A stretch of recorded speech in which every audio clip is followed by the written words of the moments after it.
On va voir aujourd'hui le thème de l'effort et de la grâce dans la voie spirituelle de manière globale, avec en particulier la Bhagavad Gita, c'est-à-dire les enseignements de la Bhagavad Gita pour éclairer ce thème-là. Donc, l'effort et la grâce. L'effort et la grâce et la relation entre les deux. On parle de la grâce souvent comme d'un soleil. On compare souvent la grâce au soleil. On dit que le soleil brille pour tous, pour les gentils et pour les méchants. On trouve d'ailleurs cette phrase presque littéralement dans la Bhagavad Gita. Et vous voyez ici cette maison obscure et puis une maison lumineuse. Dans la première, les fenêtres sont fermées. Dans la seconde, elles sont ouvertes. Et la lumière peut rentrer.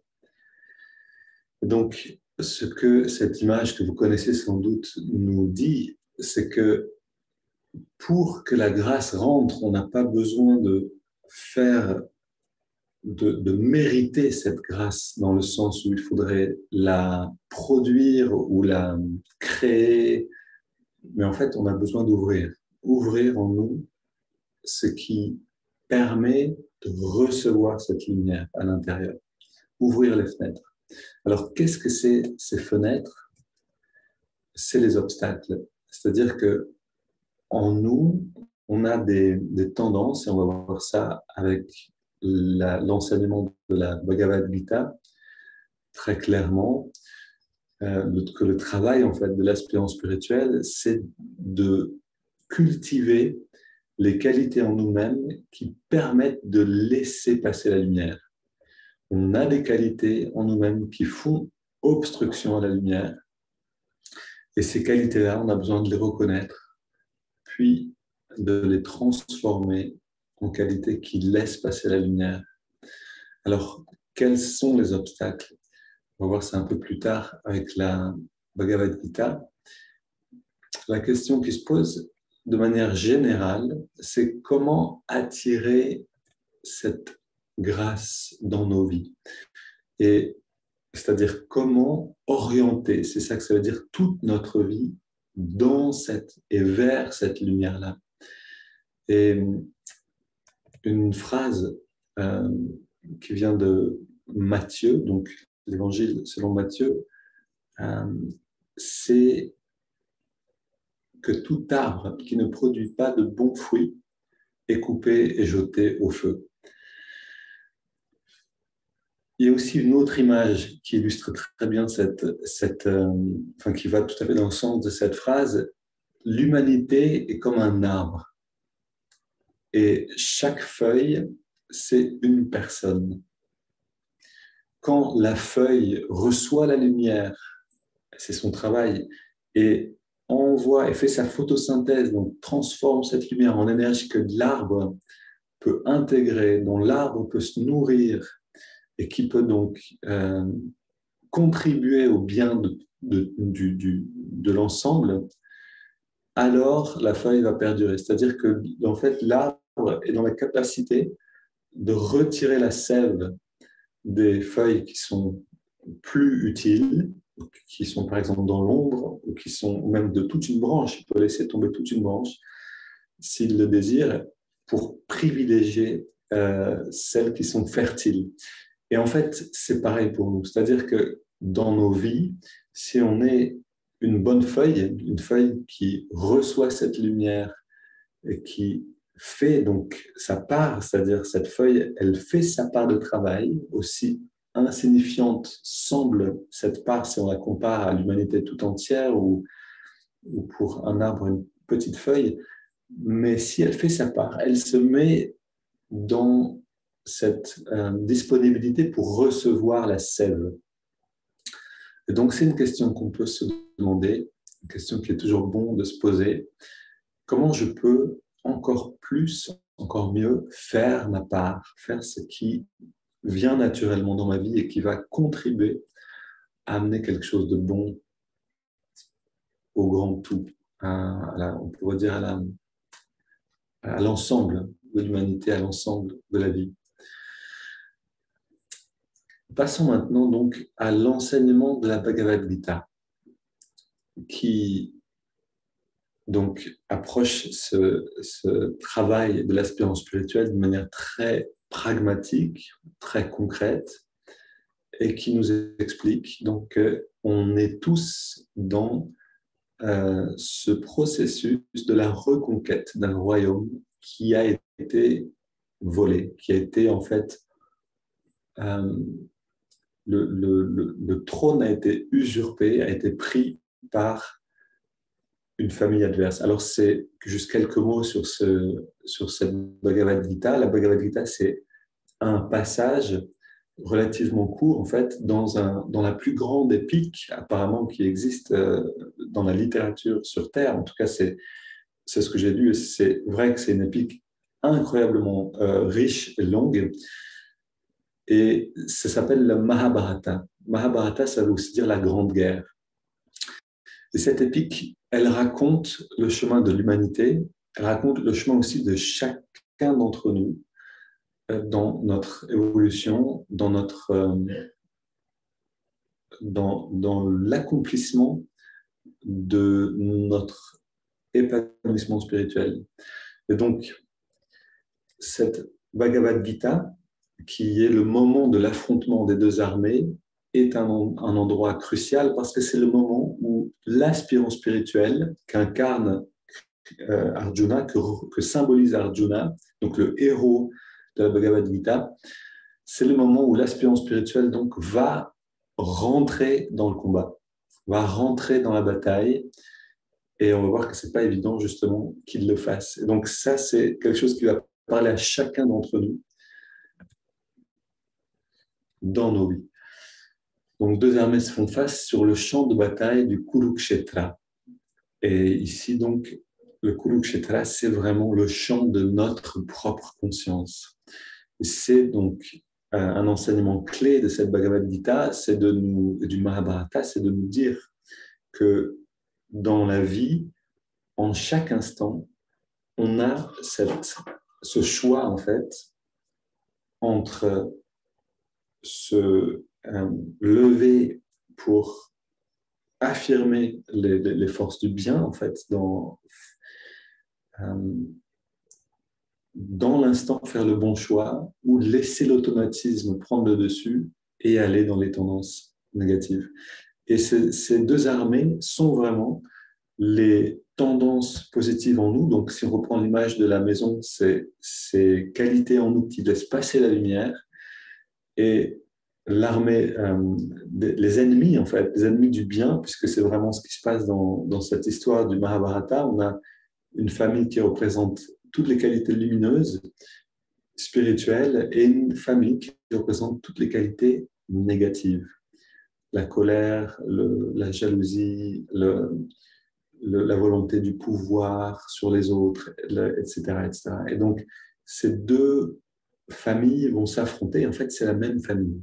Et c'est ça qui est une difficulté justement pour Arjuna, c'est d'affronter sa propre famille. Et c'est ça qui est une grande difficulté pour nous dans nos vies, c'est qu'on s'est familiarisé avec des qualités qui ne sont pas bonnes pour nous et avec lesquelles on va devoir mener la bataille. On va y revenir un peu plus tard. Juste une image que je trouve essentielle et qui revient constamment dans la Bhagavad Gita, c'est cette image-là que vous avez peut-être déjà vue si vous avez suivi le cours de méditation en ligne. Donc, Krishna sur son char avec, en fait, Arjuna sur son char et Krishna qui le guide. Arjuna, c'est ce guerrier qui a l'arc dans les mains. Krishna, c'est le conducteur du char qui a les rênes des 5 chevaux dans les mains et qui souffle de la conque. Et ici, on a déjà un enseignement extrêmement riche dans cette image, simplement. Alors, ce que nous dit cette image dans son essence, c'est que notre travail en tant qu'aspirant spirituel, c'est de retrouver le royaume, la maîtrise, reconquérir en fait ce royaume euh, par la maîtrise du mental, par la reconquête du mental. Et je rappelle simplement, voilà, certains d'entre vous ont déjà entendu, les chevaux représentent les cinq sens. Les cinq sens, s'ils sont dans les mains de l'intellect, et cet intellect c'est Krishna, donc c'est l'intuition, c'est le mental sublimé, c'est la partie, on pourrait dire, la plus élevée du mental, la partie divine si on veut. Si elles sont dans les mains de l'intuition, elles peuvent guider le char là où le char doit aller, elles peuvent guider le corps là où le corps doit aller pour accomplir ce qui doit être accompli. Et le char représente le corps. Un char donc, qui n'est pas, et ça c'est la condition normale en fait sur la Terre maintenant, c'est que ce n'est pas le cas. C'est très rare d'avoir une personne qui contrôle ses sens et dont l'intuition est le guide dans la vie. Et donc dans ce cas-là, c'est les chevaux qui sont sans contrôle et qui, donc laissés à eux-mêmes, vont aller dans toutes les directions et emmener le corps, donc le char, dans toutes les directions. Quand le cheval voit quelque chose qui lui plaît, hop, il va vers là, mais il y a un cheval qui voit quelque chose d'autre. Et donc, ça fait un gros chaos. Et on va retrouver cette situation où le corps, donc notre véhicule corporel, notre existence ici physique, est déterminé par les sens, par ce qui nous plaît et ce qui ne nous plaît pas, et non plus par notre intuition. Ok. Une dernière chose qui est importante ici, c'est, voilà, on voit Arjuna qui est bien redressé. Son dos est droit, la flèche est tendue, l'arc est tendu, la flèche est prête à tirer. Donc, ça veut dire qu'il est focalisé sur son but, il ne se laisse pas distraire, justement. Et en même temps, il a cette posture méditative, cette posture, donc ce dos redressé, qui permet à la conscience de s'élever, qui permet à l'énergie de circuler le long de la colonne. Et une phrase de Yogananda qui me revient ici, un dos courbé est le pire ennemi de l'aspirance spirituelle. Pourquoi? Parce qu'en courbant le dos, peut-être que c'est plus confortable, mais en fait, ce qu'on fait, c'est on ferme par ce moindre effort, on laisse le dos retomber, les épaules retomber vers l'avant, le cœur se refermer, et on perd ce lien entre l'énergie sacrale de l'action et l'intuition. Et donc, il y a quelque chose qui souvent se bloque au niveau de la poitrine et du ventre. Voilà, juste quelques mots là-dessus. Et oui, le déroulement de la Mahabharata nous parle en fait du chemin de la vie de chacun, du chemin de vie de chacun d'entre nous. Dans le Mahabharata, donc Arjuna et sa famille et ses frères vont être exilés par leurs cousins. C'est-à-dire que tout d'abord, en fait, le royaume revient à la famille des Pandavas, de Arjuna et de ses frères, qui sont les qualités lumineuses en nous-mêmes. Ce royaume revient à ses qualités naturellement, mais les mauvais cousins, donc les mauvaises qualités qui se sont introduits en fait dans nos vies, ont pris le dessus et ont exilé ces qualités lumineuses, les ont fait, les ont chassées en fait. C'est vraiment ce qui se passe dans l'histoire de Mahabharata. Et ce qui est intéressant, c'est ce qui se passe aussi dans l'histoire du christianisme, dans l'histoire de l'évolution de la chrétienté. Quand on prend donc la racine, j'en parlais avec un prêtre que j'aime beaucoup, qui s'appelle le Père Pierre, qui est une grande inspiration pour beaucoup de ceux qui sont ici, pour beaucoup d'entre nous, en tout cas ici en Provence. Et donc, on parlait de cet exil. Et il me disait, l'exil, pour les Juifs, est un moment à la fois nécessaire, c'est un moment difficile, nécessaire, et qui permet à cette purification et à cette construction en nous-mêmes, donc dans le peuple juif ici, et puis rapporté à chacun d'entre nous en nous-mêmes, c'est-à-dire on est nous-mêmes dans notre vie, dans un exil de ces qualités spirituelles. On rentre peut-être dans l'adolescence, voilà, dans une affirmation de je suis le corps et le monde, c'est dans le monde que je vais trouver mon accomplissement, et donc le monde nous intéresse. On est exilé en fait du royaume intérieur, et cet exil est nécessaire pour développer cette force de revenir, parce qu'à un moment, l'exil, ça suffit. On voit qu'il y a une grande sécheresse, qu'on est simplement, comme le peuple juif l'était en Égypte, un esclave non pas d'un méchant peuple qui nous domine, mais l'esclave de nos désirs, l'esclave de ces tendances négatives en nous, qui sont en fait tous les désirs du monde. Le monde ne peut apporter le bonheur, mais pourtant on désire des choses. Je veux piloter un planeur, alors je serai heureux. Je veux, ça je parle personnellement, c'est quelque chose qui m'est arrivé, cette passion pour le vol à voile, et que j'ai dû, à un moment, voilà, je fais un choix, est-ce que ma vie c'est ça, ou est-ce que c'est autre chose? Donc on a tous ces moments-là d'exil, cette tendance-là, et puis qu'est-ce qu'on va faire avec ça? Donc cet exil, il est sain, il est nécessaire et il dure un certain temps. Dans la Mahabharata, il dure 12 ans plus un temps de transition, une année de transition. Et ensuite vient le moment de la reconquête, c'est-à-dire qu'on en a eu assez on a cherché le bonheur dans le monde, et puis il y a un moment où on voit que ça ne fonctionne pas, et donc naturellement on va se tourner vers la source du vrai bonheur. Alors je dis naturellement on va le faire, pas forcément dans une vie, c'est-à-dire qu'on va voir que certains vont chercher le bonheur à l'extérieur, ne pas le trouver, mais continuer de le chercher, et ça, voilà, ça peut durer des incarnations en fait. Il y a, le yoga nous enseigne que c'est de nombreuses incarnations jusqu'à ce que sont nécessaires, jusqu'à ce que l'âme euh, développe le désir essentiel de connaître la source du vrai bonheur.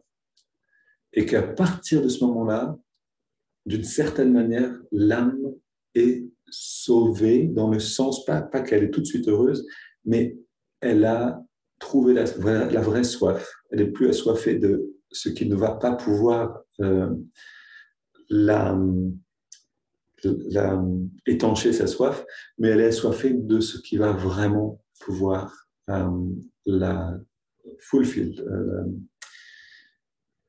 l'apaiser, la remplir, l'épanouir. Et donc, à partir de là, commence cette reconquête. Et quand on rentre dans cette reconquête, alors cet exil reconquête et cette phase de doute, on peut les voir à l'échelle de nombreuses vies, mais on peut les voir aussi à l'échelle d'une vie, dans notre vie. On peut voir ça aussi. Si on regarde notre enfance, adolescence, puis à un moment, on se pose la question du sens de la vie, et puis on trouve un chemin, et on voit que ce chemin est valide, etc. Et on développe la force pour aller vraiment en avant, en fait. Et puis, on peut aussi le voir dans le miniature de notre vie, c'est-à-dire dans la journée elle-même. Est-ce que quand on se réveille, on est déjà ouvert à cette dimension-là, ou est-ce qu'on a un petit peu oublié, et est-ce qu'on a besoin de méditer pour se rappeler, ressortir de l'exil et rentrer dans cette reconquête? Et combien de fois dans la journée on va se retrouver en exil, puis on va se rendre compte qu'on a oublié l'essentiel et qu'on a besoin de se rappeler qu'il y a quelque chose qui est non pas dehors, mais dedans. Et donc, dans ce processus-là, il y a une phase qui est importante, et c'est le doute. Et cette phase, c'est une très belle, un très beau passage de la Bhagavad Gita. C'est Krishna que vous voyez ici, pardon, Arjuna et Krishna que vous voyez en haut à droite. Et Arjuna a demandé à Krishna de l'amener entre les deux armées pour voir avec qui il va devoir se battre. Et donc, vous savez, cette scène, vous voyez ça en haut à gauche aussi, c'est Krishna qui qui guide Arjuna entre les deux armées, et Arjuna regarde et voit dans les armées ennemies, dans l'armée de l'ennemi, tous ses proches, tous ses cousins, et même plus que ses cousins, son grand-père, enfin, plein de personnes de sa famille qui l'aiment profondément et avec lesquelles il ne veut pas se battre. Et donc, à ce moment-là, il jette son arc à terre, il jette ses armes à terre et il s'effondre et il dit « c'est trop, je ne veux pas me battre, je ne me battrai pas, ce n'est pas juste de se battre et de tuer ceux avec qui j'ai grandi. » Et ça, c'est quelque chose d'essentiel. C'est-à-dire qu'en nous tous, on va avoir à un moment, on est plein d'enthousiasme pour ce chemin spirituel, et puis à un moment, ça devient sérieux. Et pour vraiment avancer, il va falloir trancher des liens qui nous, peut-être de fusion avec des gens qu'on aime, et qui nous empêchent d'avancer, ou nous séparer peut-être d'un loisir ou de relations qui étaient qu'on pensait bonnes pour nous, et en fait on se rend compte qu'elles vont à l'encontre de ce vers quoi on tend.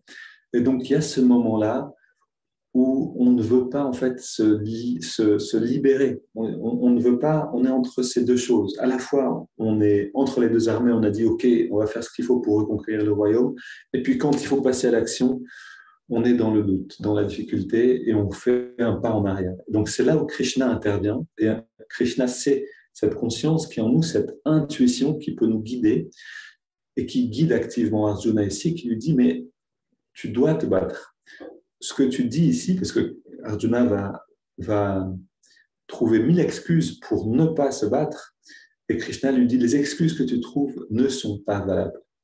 Tu penses qu'il vaut mieux se faire tuer que de tuer, voilà, je ne vous rentre pas dans les détails, mais c'est un très beau moment de la Bhagavad Gita, je vous conseille de le lire.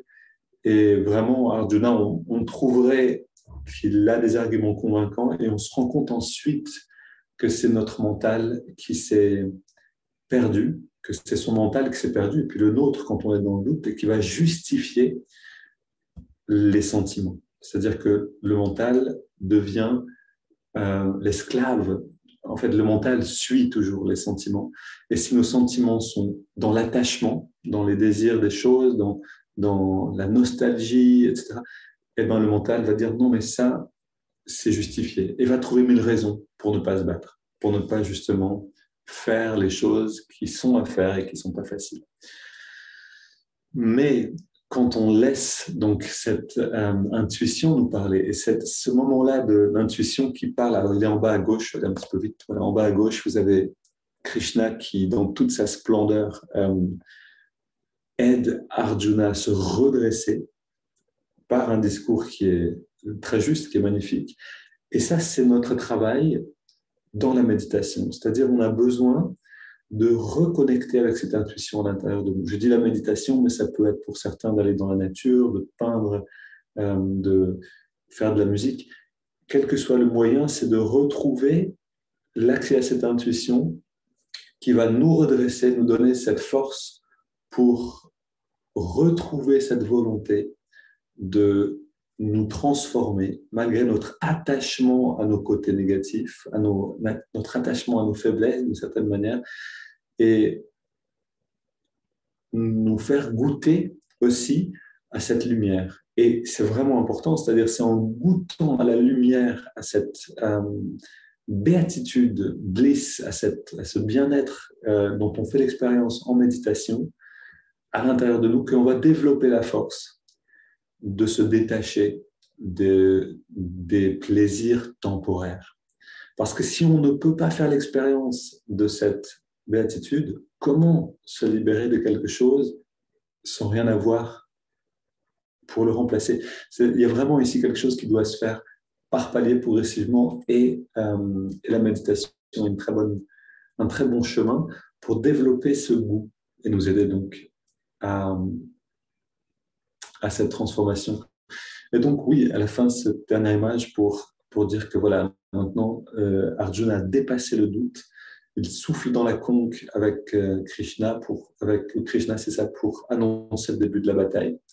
C'est un moment décisif, et ce symbole de la conque, c'est le souffle, c'est-à-dire que ce qui vient nous couper le souffle, qui vient vraiment nous empêcher de faire le nécessaire quand on doit le faire dans cette bataille de chaque instant en nous-mêmes, va se manifester en fait de la manière la plus évidente dans notre respiration.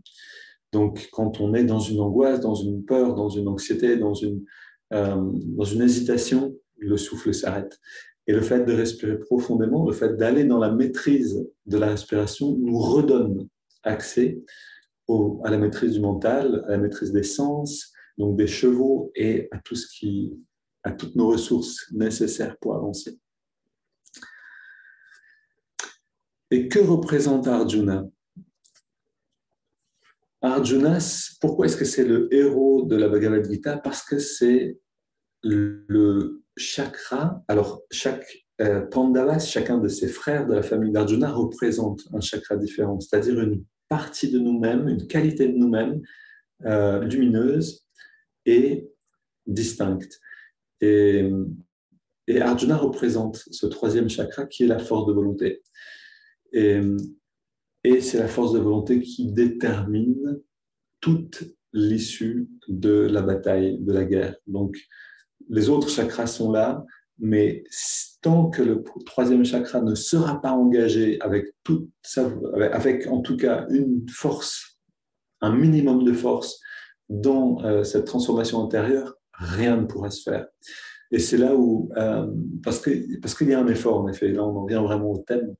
Aujourd'hui, il y a un effort à fournir et c'est ce qu'il faisait dire à Yogananda quand Yogananda parlait d'aspirants spirituels, il acceptait des disciples, d'autres, il ne les acceptait pas comme disciples. Et en tout cas, je ne sais plus dans quel contexte, mais il en vient à dire que pour lui, c'est préférable la force de volonté d'un bandit, d'un truand, d'un méchant est préférable pour créer un saint à quelqu'un qui est tiède, c'est-à-dire qui n'a pas de force de volonté. Avec quelqu'un qui est tiède, on ne peut rien faire. C'est-à-dire celui qui peut-être n'est pas dans un bon chemin, qui est voilà, qui vole, qui fait des choses négatives, etc., mais qui a cette force de volonté en lui, peut se transformer. Tout est là. C'est-à-dire il suffit de réorienter cette volonté dans la bonne direction et tout peut se passer. C'est un peu ce qui se passait d'ailleurs dans ce dont je vous parlais dans le dernier mini-webinaire. Jésus qui donc arrive, alors c'est à Jéricho, et qui voit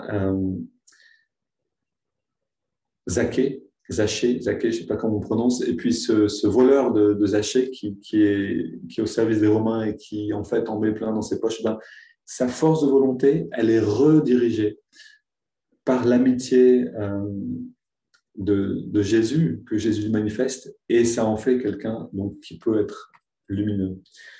Donc, l'importance de cette force de volonté représentée par Arjuna ici.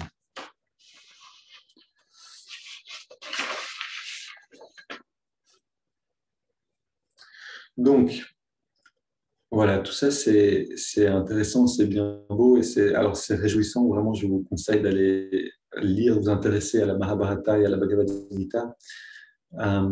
Mais comment faire le lien?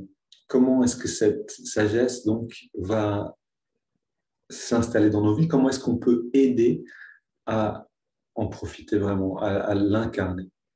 Et alors, le premier pas, et c'est vraiment comme ça que commence la Bhagavad Gita, c'est deux armées se font face. Et sans cette conscience qu'en chaque instant, on a cette possibilité de nous effondrer, en fait, ou de nous redresser pour faire face et mener à bien la bataille, et qu'on la gagne ou pas, mais de se battre, en fait, hein, avec toutes nos forces, faire face à l'instant présent. Tant qu'on n'est pas dans cette conscience, rien ne peut se passer. Et donc, c'est la première chose que nous dit le Bhagavad Gita, c'est chaque instant est une bataille. Dans chaque instant, on a le choix entre se laisser aller à nos tendances habituelles ou se réveiller et chercher qu'est-ce qui est juste maintenant. Demander à notre intuition de nous guider et à partir de là, agir. Et donc oui, c'est quelque chose d'important. Alors juste, c'est une image pour illustrer ça avec une situation vraiment voilà, basique et dont on fait tous l'expérience. On est tout seul, on se fait à manger, on mange. Et on peut manger, alors voilà, c'est des images, elles ne sont pas parfaites, mais c'est pour illustrer qu'on peut manger un petit peu absent, on peut peut-être manger trop en faisant d'autres choses, en cherchant euh, une satisfaction à la fois dans trop manger et puis dans regarder un film en même temps, etc. Il n'y a rien de mal à regarder un film en mangeant, je ne sais pas ce que je dis, mais il y a ici simplement une absence de nous-mêmes. C'est ça qui est important. Et puis, on peut manger, on peut se faire un repas et puis jouir de ce repas, mais dans la conscience, dans la présence et dans la juste mesure aussi, c'est-à-dire décider de ce qu'on va manger, la quantité, et puis s'arrêter au bon moment. Voilà, cette bataille, elle existe quand on mange. On la connaît tous. C'est très, très tentant quand il y en a encore dans la casserole et qu'on vient de terminer l'assiette. On aurait suffisamment eu à manger, mais il y a encore un petit peu d'appétit de se resservir. Et donc, les choses ici apparaissent. Est-ce qu'on va se redresser, prendre une respiration et faire la part des choses? Mon habitude me dit de faire ça. Que me dit mon intuition? Est-ce que j'ai vraiment besoin de me resservir? Ah oui, ok, bon alors je le fais consciemment, c'est un choix conscient. Ou, eh ben non, ça peut suffire, ok, ce sera pour plus tard. Est-ce qu'on peut, dans des choses très simples, faire déjà reconnaître qu'il y a un choix à faire et puis ensuite aller vers ce choix? Alors, ce choix, il existe dans les relations. Combien de mon attention est là quand, par exemple, je partage un repas avec quelqu'un? Est-ce que les téléphones viennent au milieu? Est-ce que euh, je sais pas, les lectures, est-ce qu'on est à moitié présent l'un à l'autre ou est-ce qu'on est entièrement là? Est-ce qu'on cherche? Et puis peut-être, ça c'est quelque chose qu'on aime bien faire avec Alba, c'est on a remarqué que voilà, dans les monastères, en fait, dans presque tous les monastères, ils font ça. Quand ils mangent, ils écoutent quelque chose d'intéressant, de spirituellement élevant, d'inspirant. Et donc, ça nous arrive très souvent, presque toujours, en fait, de partager un repas, partager un moment ensemble pour écouter quelque chose qui nous élève, nous met dans la lumière. Euh, Est-ce que quand on a un jour de repos, ça c'est les deux dernières images, est-ce qu'on va aller dans un extrême ou dans l'autre? C'est-à-dire on va dormir jusqu'à midi et demi, euh, voilà, se faire un shoot presque de rien faire, mais au-delà de la mesure, ou est-ce qu'on va, malgré le jour de congé, être dans l'autre extrême, de faire plein de choses pour se sentir productif et ayant une utilité et que ce jour soit bon? Ou est-ce qu'on va chercher le juste milieu? Est-ce qu'on va chercher à voir, OK, de quoi j'ai besoin aujourd'hui? Qu'est-ce qui est juste? Comment je peux faire ma part, même dans ce jour de congé? Et peut-être que c'est vraiment simplement rester au lit et vraiment me reposer, ou peut-être que c'est faire un petit peu de travail, peut-être que c'est, voilà, une promenade, etc. Donc ça, c'est le premier pas, c'est reconnaître dans l'instant qu'il y a en effet un choix à faire, une bataille qui est toujours présente. Ensuite, le prochain pas, c'est l'introspection, qui est vraiment un sine qua non. On peut pas s'en passer si on veut avancer spirituellement, c'est de se poser des questions, de se remettre en question. Et donc, c'est comme ça que commence la Bhagavad Gita. Les deux armées sont l'une en face de l'autre.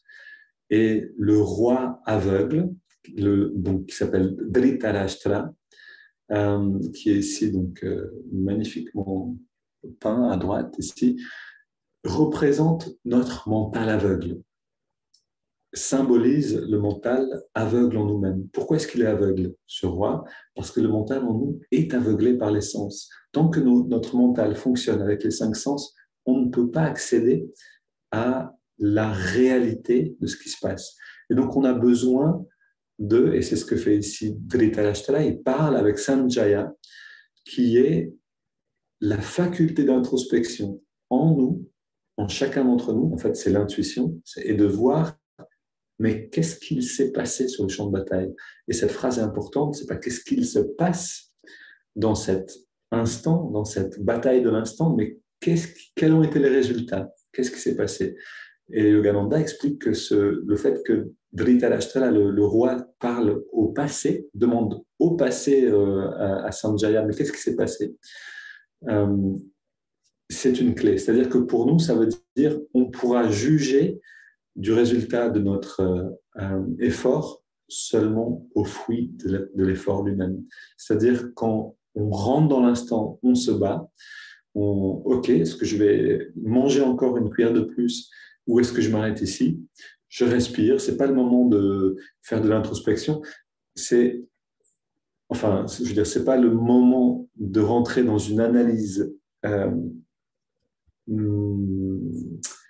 mentale, mais c'est le moment de rassembler ses forces, de connecter avec l'intuition, qui est un aspect particulier du mental, et d'agir à partir de là. Et après, on va pouvoir analyser. Après, on va pouvoir se poser la question. Alors, qu'est-ce qui s'est passé? OK, moi j'ai mangé une cuillère en plus et ça m'a un peu alourdi.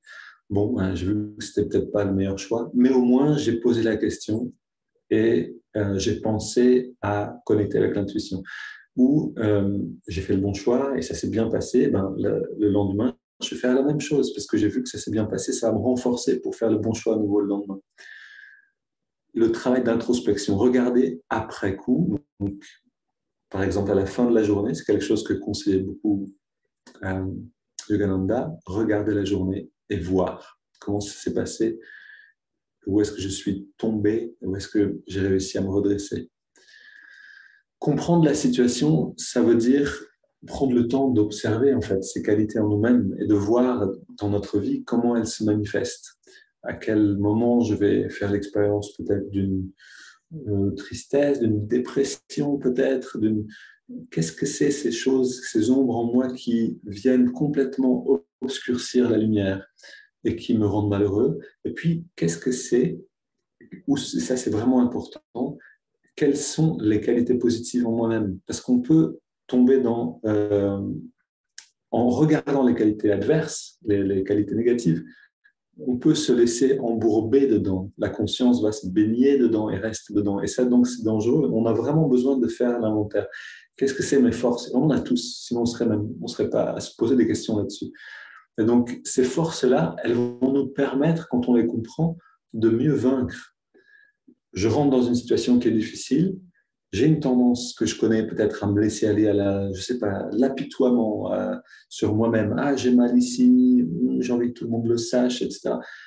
Mais à l'intérieur de moi, j'ai aussi d'autres qualités. Qu'est-ce qu'elles sont? La joie, l'intérêt pour la spiritualité. Et ben voilà, quand je tombe dans ce travers-là, quand j'ai une douleur dans le corps et que j'ai une tendance à l'apitoiement, je vais aller d'autant plus vers la joie de partager la spiritualité avec d'autres je vais chercher cette lumière, la nourrir, la partager avec d'autres et ça va venir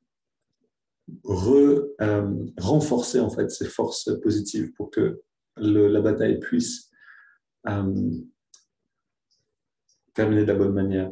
Donc voilà, c'est juste un exemple, il y en a sans doute de meilleurs, mais on peut chercher en nous-mêmes ces forces positives et les invoquer au moment où on a des difficultés.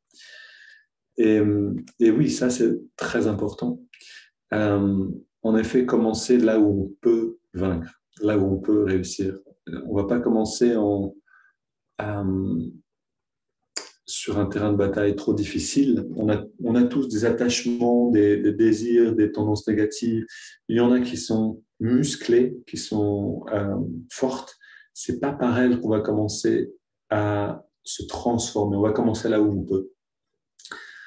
Donc, et puis bien sûr, définir une stratégie. C'est-à-dire si on a simplement la volonté, mais que l'intellect ne suit pas, ne donne pas des idées pour faire face à la difficulté, ça va être très difficile, ça peut ne pas du tout fonctionner. Donc, une stratégie, c'est important. Tous ces points-là, j'aimerais y revenir avec vous, avec ceux qui voudront la semaine prochaine, samedi, pour voir comment faire ce travail d'application dans nos vies. Voilà, parce que je sais que c'est un travail qui est très difficile, on le sait tous, et la Sangha, le groupe, peut nous aider. peut vraiment nous servir et nous donner de l'élan en fait dans ce travail-là. Donner le meilleur de soi-même, ici un journal, mais ça peut être aussi justement un groupe, c'est-à-dire observer comment les choses se sont passées, les comprendre et échanger là-dessus, que ce soit avec soi-même en écrivant, que ce soit vraiment avec d'autres qui sont dans un même élan de transformation, va nous aider beaucoup à donner justement le meilleur de nous-mêmes. Et enfin, pour terminer, oui, presque. Donc, c'est ce que nous dit aussi cette Bhagavad Gita, quand on fait l'effort, et Arjuna vacille souvent sur le champ de bataille, à certains moments, il ne veut pas, il faut tuer le grand-père. Non, il renonce, il ne veut pas le faire, c'est trop difficile. Et pourtant, dans l'histoire, on comprend tout à fait que c'est nécessaire de le faire. Et même le grand-père demande à ce que Arjuna le fasse d'une certaine manière. Mais il y a certaines qualités en nous qui ont besoin de disparaître. Mais la difficulté est là. Et quand la difficulté est là, mais qu'on fait tous les efforts qu'on peut faire, la grâce vient à notre secours. Donc, on a surtout parlé de l'effort. Je suis d'accord aujourd'hui. Et la grâce, c'est un peu un mystère, mais j'aimerais en parler aussi dans un autre webinaire, parce qu'on en fait l'expérience, particulièrement dans la méditation. Et on peut apprendre à voir comment elle se manifeste, à se familiariser avec cette dimension-là. Et donc, ce que disait Yogananda, et ça, pour terminer ce mini-webinaire, en tout cas la partie théorique, c'est que, alors, ici, on parle de disciple, de maître et de grâce divine, mais ce langage qui est traditionnel en Inde et dans beaucoup de traditions spirituelles peut effrayer et n'est pas nécessaire. C'est-à-dire que l'important, c'est de comprendre l'équation. On peut transformer le disciple par aspirant spirituel, mais quel que soit le mot qu'on mette, c'est nous. C'est-à-dire on a un effort à fournir et on doit fournir tout l'effort. Mais les 100% de notre effort ne sont que 25% de tout l'effort nécessaire pour la transformation. Les autres 25% qui sont fournis, c'est l'effort de notre guide. Un guide peut être Jésus, peut être Bouddha, peut être Ama, peut être un maître vivant, c'est-à-dire dans son corps maintenant ou pas dans son corps, ça n'a aucune importance. Mais si on a un guide et qu'on fournit ces 25%, nous dit Yogananda, c'est-à-dire on fait toute notre part, 100% de l'effort qu'on peut faire, alors notre guide va fournir un effort pour nous. Il va nous aider. Tu fais un pas en avant et la vie fait 1000 pas vers toi. Et donc, c'est ici aussi cette grâce qui vient. 50%, les 50% qui restent, c'est justement cette grâce divine qui se manifeste quand les autres éléments sont réunis.